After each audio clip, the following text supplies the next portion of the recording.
വരാൻ പോകുന്ന നിയമസഭാ തെരഞ്ഞെടുപ്പ് വളരെ നിർണായകമായിട്ടുള്ള ഒരു തെരഞ്ഞെടുപ്പായിട്ട് മാറിക്കൊണ്ടിരിക്കുകയാണ്. കഴിഞ്ഞ 10 വർഷക്കാലമായിട്ട് കേരളത്തിൽ ഭരണം നടത്തിക്കൊണ്ടിരിക്കുന്ന CPM-ന്റെ നേതൃത്വത്തിൽ, ഇടതുപക്ഷ മുന്നണിയുടെ നേതൃത്വത്തിലുള്ള സർക്കാരിന്റെ നയങ്ങളോട് വിയോജിച്ചുകൊണ്ട് നിരവധി ആളുകൾ ഓരോ ദിവസവും ഭാരതീയ ജനതാ പാർട്ടിയിലേക്ക് പുതുതായിട്ട് കടന്നു വന്നുകൊണ്ടിരിക്കുകയാണ്. അതിലേറ്റവും ഇന്നത്തെ ഈ ദിവസം പുതുതായിട്ട് ഭാരതീയ ജനതാ പാർട്ടിയിലേക്ക് ഞങ്ങൾ സ്വാഗതം ചെയ്യുന്നത് കഴക്കൂട്ടം ബ്ലോക്ക് പഞ്ചായത്ത് പ്രസിഡന്റ് ആയിരുന്ന ശ്രീമതി ആനി അശോകൻ. ആനി അശോകൻ ഇവിടെ സന്നിഹിതയാണ്. ഈ കഴിഞ്ഞ നവംബർ മാസം വരെ ചെമ്പഴന്തി ലോക്കൽ CPM-ന്റെ ചെമ്പഴന്തി ലോക്കൽ കമ്മിറ്റിയുടെ അംഗമായിരുന്നു. കൺസ്ട്രക്ഷൻ വർക്കേഴ്സ് യൂണിയന്റെ CITU യൂണിയൻ, ആ CITU യൂണിയന്റെ ഏരിയ കമ്മിറ്റി അംഗമായിരുന്നു. കർഷക തൊഴിലാളി യൂണിയന്റെ ഏരിയ കമ്മിറ്റി അംഗമായിരുന്നു. ജനാധിപത്യ മഹിളാ അസോസിയേഷന്റെ ലോക്കൽ കമ്മിറ്റി അംഗമായിരുന്നു. അങ്ങനെ ദീർഘകാലമായി മാർക്സിസ്റ്റ് പാർട്ടിയുടെയും മറ്റ് ബഹുജന സംഘടനകളുടെയും, മാർക്സിസ്റ്റ് പാർട്ടിയുമായി ബന്ധപ്പെട്ട് പ്രവർത്തിക്കുന്ന മറ്റ് ബഹുജന സംഘടനകളുടെയും ഒക്കെ ഭാരവാഹിയായിട്ട് പ്രവർത്തിച്ചിട്ടുള്ള ശ്രീമതി ആനി അശോകൻ CPM-വുമായിട്ടുള്ള ബന്ധം ഉപേക്ഷിച്ചുകൊണ്ട് ഭാരതീയ ജനതാ പാർട്ടിയിൽ ചേരാൻ തീരുമാനമെടുത്തിരിക്കുന്നു. ബഹുമാന്യനായിട്ടുള്ള സംസ്ഥാന അധ്യക്ഷന്റെ അനുവാദത്തോടുകൂടി ഞാൻ അവരെ സ്വാഗതം ചെയ്യുന്നു. അതോടൊപ്പം മറ്റ് ചില ആളുകളുടെ കൂടി ഞാനിവിടെ ഈ സന്ദർഭത്തിൽ പരിചയപ്പെടുത്താനും സ്വാഗതം ചെയ്യാനും കൂടി ആഗ്രഹിക്കുകയാണ്. ശ്രീ ഹരീഷ് D, DYFIയുടെ മുൻ ആറ്റിങ്ങൽ ബ്ലോക്ക് കമ്മിറ്റിയുടെ ട്രഷറർ, കർഷക സംഘത്തിന്റെ ഏരിയ കമ്മിറ്റി അംഗം, ചിറയൻകീഴ് സർവീസ് സഹകരണ കോഓപ്പറേറ്റീവ് ബാങ്കിന്റെ ഡയറക്ടർ ബോർഡ് അംഗം എന്നുള്ള ചുമതലകൾ വഹിച്ചിട്ടുള്ള Koonthalloor LC secretary Shri Harish D, അദ്ദേഹം ഭാരതീയ ജനതാ പാർട്ടിയിൽ ചേരുകയാണ്. മറ്റൊന്ന് ശ്രീ ഹിസാൻ ഹുസൈൻ, യൂത്ത് കോൺഗ്രസിന്റെ മുൻ സംസ്ഥാന സെക്രട്ടറി,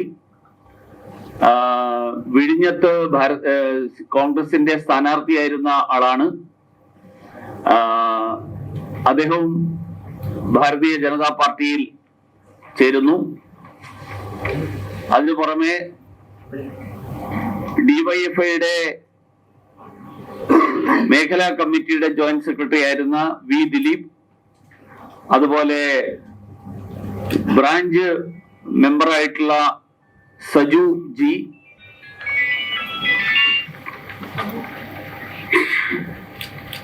PDPയുടെ നിയോജക മണ്ഡലം സെക്രട്ടറി ആയിട്ടുള്ള Muhammad Shafeeq, DYFI area committee അംഗമായിട്ടുള്ള അഖിൽ വേണു, രാംകുമാർ, അർഷാദ്, ഷമാസ്, സലാഹുദ്ദീൻ, അമൽരാജ്, ഷിബിൻ രാജ്. അതോടൊപ്പം മറ്റ് ചില പ്രമുഖ വ്യക്തികൾ എന്നുള്ള നിലയിൽ പ്രൊഫഷണൽസ് ആയിട്ട് വർക്ക് ചെയ്യുന്ന ശ്രീ അരവിന്ദ്, ശ്രീ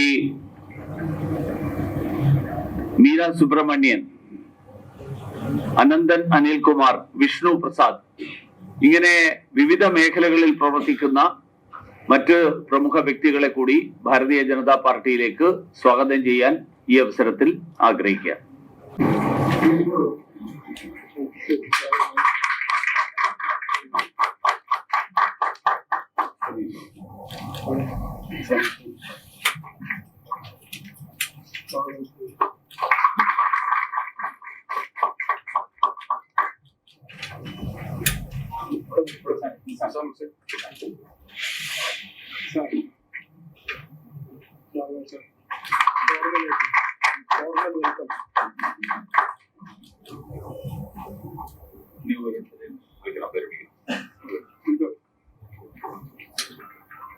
മുഹമ്മദ് ഷഫീഖ്, അഖിൽ വേണു,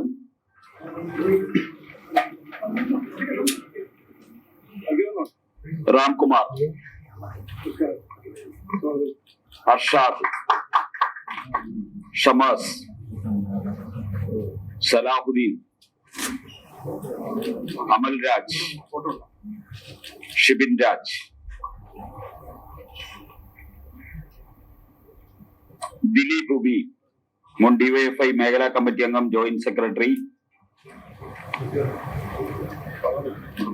CPM-ന്റെ 8 വർഷമായി പാർട്ടിയുടെ അംഗവുമായിട്ടുള്ള ദിലീപ്, ശ്രീ സന്തു ജി, CPM-ന്റെ ബ്രാഞ്ച് കമ്മിറ്റി അംഗം, ശ്രീ അരവിന്ദ്, ശ്രീ മീര സുബ്രഹ്മണ്യൻ, ശ്രീ അനന്തൻ അനിൽകുമാർ, ശ്രീ വിഷ്ണു പ്രസാദ്, ശ്രീ ജമീർ ഖാൻ, ശ്രീ നജ്മ, ശ്രീമതി നജ്മ,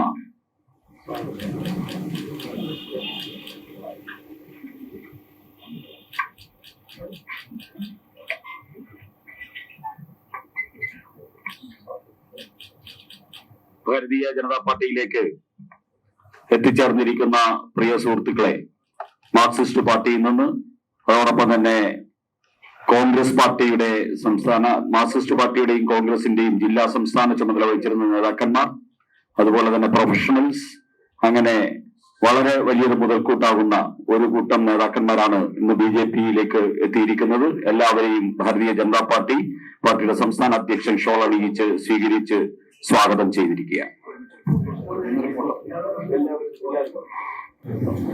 ഈ തെരഞ്ഞെടുപ്പ് അടുക്കുന്ന ഈ സന്ദർഭത്തിൽ കേരളത്തിലെ കോൺഗ്രസ് നേതൃത്വത്തിലുള്ള മുന്നണി, ആ മുന്നണിയുടെ യഥാർത്ഥ സ്വഭാവം മെല്ലെ മെല്ലെ പുറത്തു വന്നുകൊണ്ടിരിക്കുക. നേരത്തെ ഇതിനു മുൻപ് തന്നെ അവരുടെ നിലപാട് എന്നുള്ള നിലയിൽ ജമാഅത്തെ ഇസ്ലാമിയുമായിട്ടുള്ള സഖ്യത്തെ കുറിച്ചിട്ടുള്ള വാർത്തകൾ വന്നു. അതിനുശേഷം മുസ്ലിം ലീഗ് അവരുടെ സീറ്റുകളിൽ വർധനവ് ആവശ്യപ്പെടുന്നതായിട്ടുള്ള വാർത്തകൾ വന്നു. ഇന്നിപ്പോ മുസ്ലിം ലീഗിന്റെ പ്രമുഖനായിട്ടുള്ള നേതാവ് ശ്രീ KN ഖാദർ മാധ്യമങ്ങൾക്ക് നൽകിയിട്ടുള്ള അഭിമുഖത്തിൽ ഉപമുഖ്യമന്ത്രി പദത്തിന് മുസ്ലിം ലീഗിന് അവകാശമുണ്ട് എന്നുള്ള അവകാശവാദം ഉന്നയിച്ചിരിക്കുകയാണ്. നമുക്കറിയാം, കഴിഞ്ഞ കാലങ്ങളിൽ ഉമ്മൻചാണ്ടിയുടെ സർക്കാരിന്റെ കാലത്ത് 5ാം മന്ത്രിയെ സ്വയം പ്രഖ്യാപിച്ചുകൊണ്ട് മുഖ്യമന്ത്രിയെ നോക്കുകുത്തിയാക്കിക്കൊണ്ട് സർക്കാരിൽ പിടിമുറുക്കാനുള്ള ശ്രമം നടത്തിയത് നമ്മുടെ എല്ലാവരുടെയും ഓർമ്മയിലുണ്ട്. കേരളത്തിൽ UDF ഭരണത്തിൽ വന്നാൽ ആരായിരിക്കും കാര്യങ്ങൾ നിയന്ത്രിക്കുക എന്നുള്ളതിന്റെ സൂചനയാണ് തെരഞ്ഞെടുപ്പിന് മുൻപ് തന്നെ ഇതുപോലെയുള്ള സംഭവ വികാസങ്ങൾ വ്യക്തമാക്കുന്നത്. കോൺഗ്രസ് എന്ന് പറയുന്ന രാഷ്ട്രീയ പാർട്ടി നേതൃത്വം നൽകുന്ന സർക്കാർ വാസ്തവത്തിൽ കോൺഗ്രസ് സർക്കാർ ആയിരിക്കില്ല, വാസ്തവത്തിൽ കോൺഗ്രസ് നേതൃത്വം നൽകുന്ന സർക്കാർ ആയിരിക്കില്ല. പകരം മുസ്ലിം ലീഗിന്റെ നിയന്ത്രണത്തിലുള്ള കോൺഗ്രസിന്റെ നാമമാത്ര നേതൃത്വം. കോൺഗ്രസ് കസേരയിലുണ്ടാകും മുഖ്യമന്ത്രി, പക്ഷേ ഭരിക്കുന്നത് മുസ്ലിം ലീഗ് ആയിരിക്കും എന്നുള്ള ഒരു സാഹചര്യം, ആ സാഹചര്യമാണ് കേരളം നേരിടാൻ പോകുന്നത്.